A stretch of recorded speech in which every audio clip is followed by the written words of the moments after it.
इधर ना ठीक है। क्या मामला है डॉक्टर?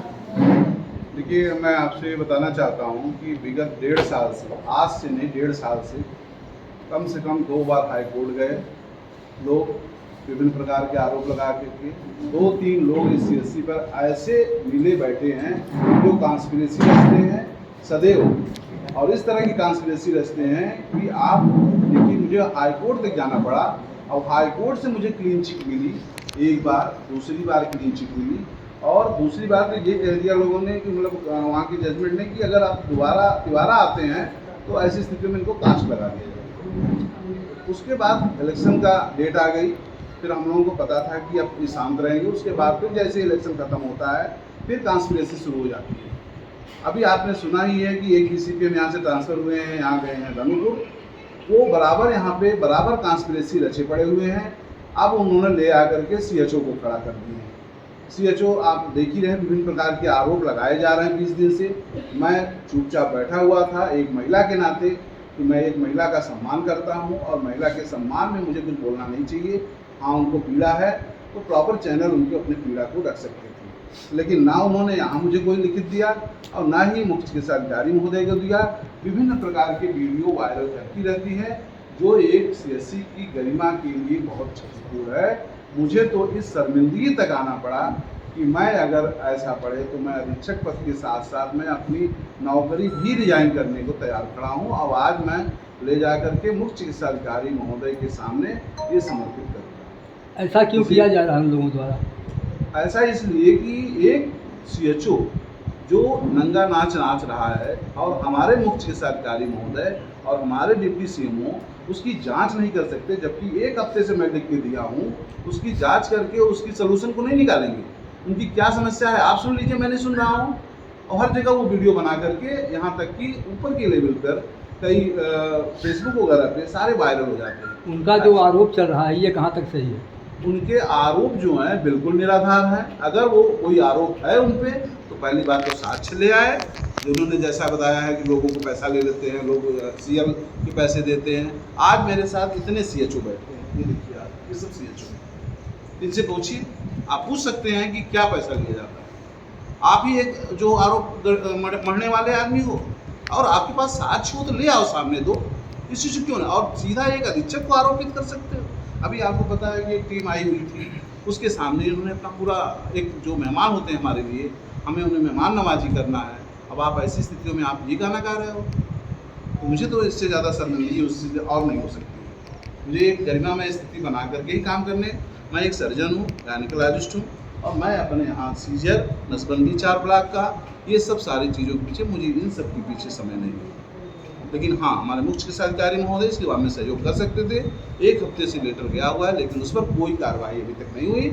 और वो CHO कहीं ऊपर रहा तो कहीं उतराव, कहीं जो है अड़िया, दिन भर टहल रही है, लेकिन अपने HWC भी कब बैठती है।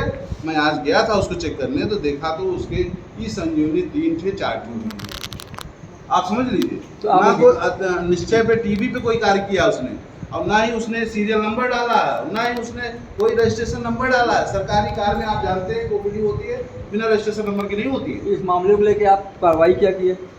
मैं अपने स्तर से एक लेटर जारी कर दिया हूँ सभी लोगों को, इवन थाने पर, और उसके साथ साथ हम अपने AD साहब को, अपने जो है CMO साहब को, और अपने जो है जिलाधिकारी महोदय को, अपने आयुक्त महोदय को इसका एक लेटर इनके स्थानांतरण के लिए अन्यत्र ब्लॉक में स्थानांतरण की कार्रवाई अपने तरफ से भेज चुका हूँ। और ऐसे में अगर नहीं स्थानांतरण होता है तो मेरा त्यागपत्र आज की डेट से ही मैं CMO साहब को शाम को सौंपूंगा। मुझे ऐसे में इस डिपार्टमेंट में रहने का कोई दायित्व नहीं है और ना मैं कार्य कर पाऊँ। जो धनुगाही का आरोप लगाया जा रहा है वो कहाँ तक सच है? धनुगाही के कार्य में बता दो ना, देखिए इतने CHO बैठे हैं। अब ये CHO अगर राजी नहीं हो रहे हैं तो बाकी CHO क्या? हमारे हडिया में 2 CHO का ग्रुप हो गया है। वो CHO उसको नहीं पसंद करता, वो CHO उसको नहीं पसंद करता, तो इसी पे एक दूसरे का आरोप लग रहा है। और बाकी उनको साक्ष्य हो तो ले आकर हमें सामने दे।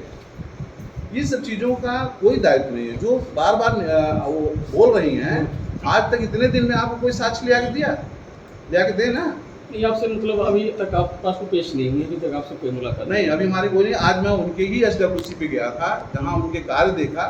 एक गर्भवती महिला का 1.5 महीने पहले उसका डिलीवरी हुई थी। वो आई, जैसे आई तो मेरे मन में एक जिज्ञासा आई कि मैंने कहा ये बताओ तुम्हारा बच्चा ठीक है? कहा साहब हाँ ठीक है। तो ये जो हमारी SWC की CHO हैं, उनको भी HPNC का विजिट करना पड़ता है, बच्चे को जाकर के कम से कम 2-3 बार देखना पड़ता है। हमने उसी से पूछ लिया कि हमने कहा ये बहन जी जाती हैं?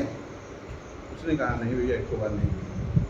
ऐसे में उनको हर महीने 1000 रुपये अतिरिक्त इंसेंटिव सरकार देती है, और वो हमें इसी बात की लड़ाई कर रही है कि हमारा 500 रुपये कट जाए तो अधीक्षक कुछ मुझे मर ये हाल। इन्हीं के 100 कार्ड भाई से हमको धमकी मिली, हमने FIR कराया। उसी FIR का नतीजा है कि आज विभिन्न प्रकार के आरोप लगा रही हैं, और ये आरोप बिल्कुल निराधार है।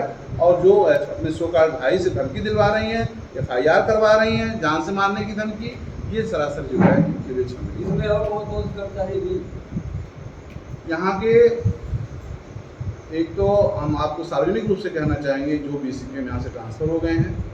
अभी आप देख रहे होंगे, मैं एक चीज़ और कहना चाहूँगा, आपकी साथी हैं इसलिए मैं बहुत नहीं इस पर बोलना चाहता हूँ। भाग 1 से लेकर भाग 16 तक मिला है। ठीक है, वो मेरे लिए सम्मानीय आपके साथी हैं, मैं उनसे बहुत ज़्यादा नहीं कह सकता हूँ, लेकिन मुझे बहुत इस बात का हुआ कि जब मेरे 15 दिन बाद वो मुझसे मिले, यही कहा उन्होंने कि मेरी कुछ शर्तें हैं, आप उस पर मानिए। तो मैंने कहा भैया कौन कौन से शर्तें हैं? तो उन्होंने दिनेश पांडे DCPM धनुपुर को पुनः वापस लाना, और उसके बाद जो है यहाँ 3-4 लोग थे, उन्हीं के मौसी सोकाल मौसा हैं उनके आशीष शुक्ला, उनको जो है संरक्षण देना, और